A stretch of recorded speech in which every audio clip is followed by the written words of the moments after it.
नमस्कार। वैज्ञानिक चेतना से लैस अनुसंधानिका में आप सबका स्वागत है। मैं हूं मानवर्धन कंठ और अनुसंधानिका के आज के अंक में देखिए, हड्डियों को जोड़ेगा मैग्नीशियम का मिश्रण, लॉकडाउन में भी साफ नहीं हुई नदियां और डीआरडीओ की बंकर टेक्नोलॉजी से जवानों को मिल रही हैं हरी सब्जियां।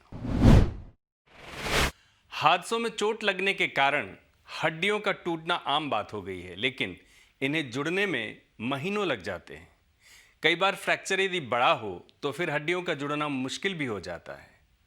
इस समस्या के समाधान की दिशा में काम करते हुए आईआईटी मद्रास के वैज्ञानिकों ने एक ऐसा मिश्रण तैयार किया है जिससे हड्डियां आसानी से जुड़ जाएंगी।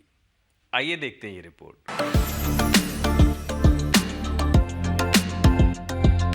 आईआईटी मद्रास के डिपार्टमेंट ऑफ बायोटेक्नोलॉजी के प्रोफेसर मुकेश डोबले के नेतृत्व में वैज्ञानिकों की एक टीम ने नैनो कोटेड मैग्नीशियम मिश्रण तैयार किया है।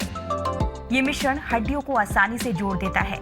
खरगोशों पर हुए परीक्षणों में पाया गया कि ये न सिर्फ फ्रैक्चर को जोड़ देता है, बल्कि फ्रैक्चर की खाली जगह को भी आसानी से भर देता है। इस प्रकार ये हड्डी को फिर से पुराने स्वरूप में तैयार कर देता है। हमने नैनो कोटेड मैग्नीशियम अलॉय के विकास किया है, जो खरगोशों में हड्डी के दोषण के मरम्मत कर सकते हैं। बोन दोष के कारण दुर्घटना हो सकती है। आघात जन्मजात विसंगतियों कैंसर के कारण होता है। हड्डी से ग्राफ्टिंग मतलब बोन ग्राफ्टिंग के माध्यम से किया जाता है।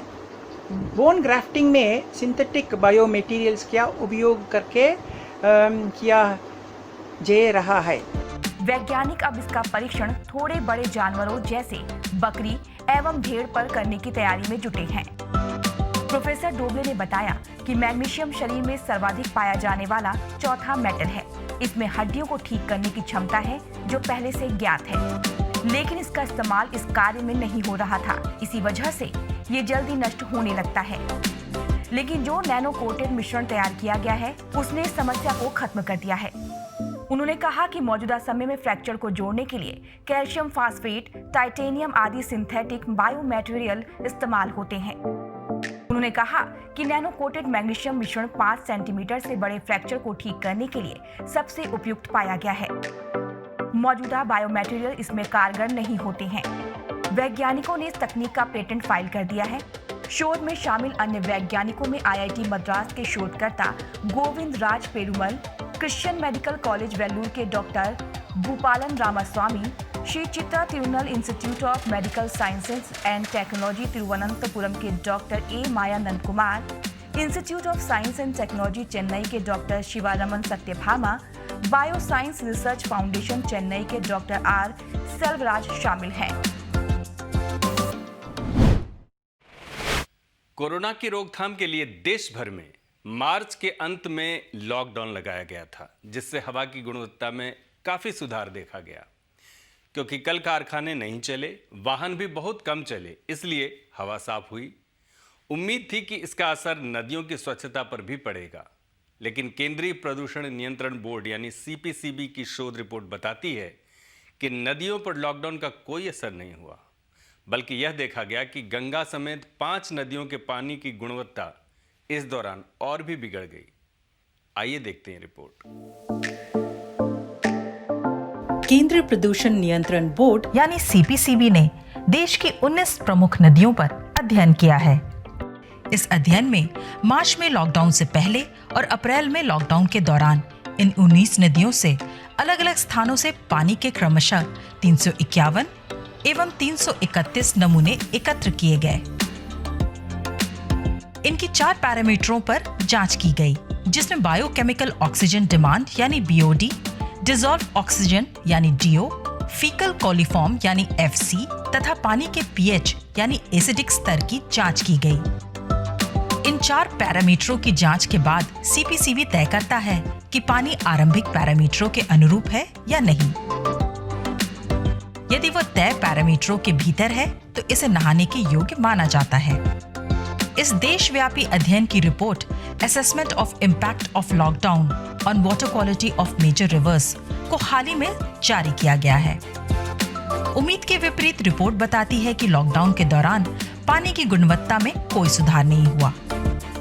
19 में से सिर्फ 4 नदियां, महानदी, वैतरणी, नर्मदा एवं पेनार ही ऐसी पाई गईं जिनका पानी उपरोक्त मानकों पर लॉकडाउन से पूर्व भी खरा उतरा था और लॉकडाउन के दौरान भी उसकी वही गुणवत्ता कायम रही। रिपोर्ट के अनुसार घग्गर नदी का पानी लॉकडाउन से पूर्व और दौरान मानकों की जांच में खरा नहीं उतरा, जबकि 2 नदियां साबरमती और माही नदी की पानी की गुणवत्ता में पहले और बाद में कोई बदलाव नहीं देखा गया। रिपोर्ट के अनुसार 7 नदियों के पानी की गुणवत्ता में थोड़ा सुधार देखा गया।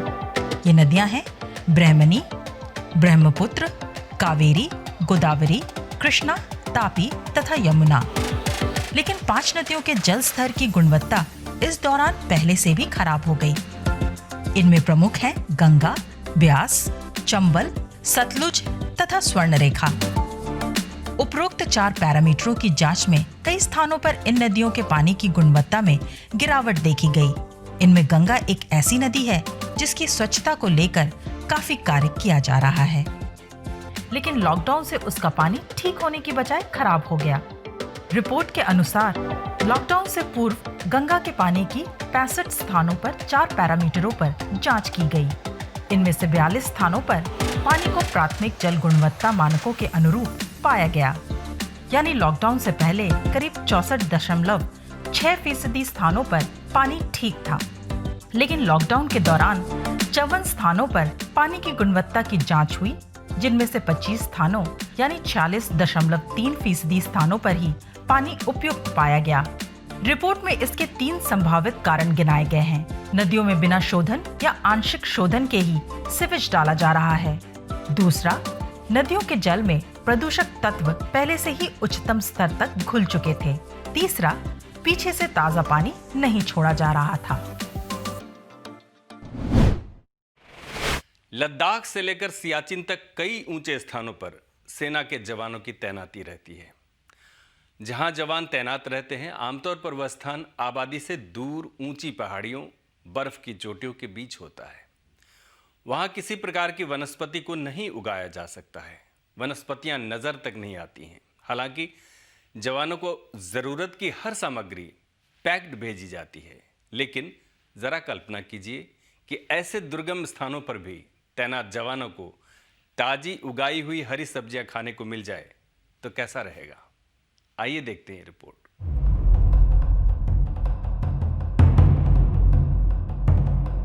रक्षा अनुसंधान एवं विकास संगठन यानी DRDO एक तरफ जहां देश की सुरक्षा के लिए मिसाइलें, तोप और लड़ाकू विमान बनाता है, वहीं जवानों की निजी जरूरतों को भी ध्यान में रखता है।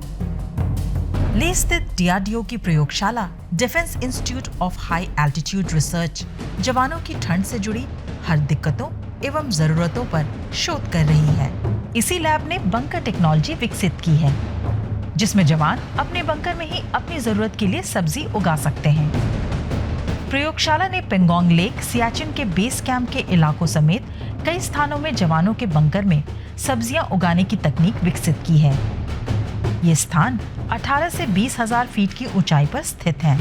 इसमें बंकरों के भीतर ही शीशे के एक केबिन में कई छोटी छोटी मिट्टी की ट्रे में सब्जियां उगाई जाती हैं। इसमें सबसे पहले शीशे के केबिन के तापमान को कृत्रिम तरीके से 6 से 10 डिग्री के बीच कायम रखना होता है। इन इलाकों का तापमान वैसे 0 से नीचे होता है। शीशे के केबिन में तापमान कायम करने के बाद उनमें बोने के लिए बीज और पौधे हाई एल्टीट्यूड रिसर्च लैब द्वारा उपलब्ध कराए जाते हैं। इसके लिए खास किस्में तैयार कर रखी हैं, जो जल्दी तैयार हो जाती हैं। इनमें ज्यादातर हरी सब्जियां जैसे पालक, सरसों, बथुआ आदि की किस्में हैं। ये 7 से 10 दिनों के भीतर तैयार हो जाती हैं। ये कार्य जवान खुद करते हैं, लेकिन DRDO उन्हें समय समय पर अपनी लैब में बुलाकर प्रशिक्षण देता है। जो जवान प्रशिक्षित होकर जाते हैं, वे दूसरे जवानों को भी ये प्रशिक्षण देते हैं।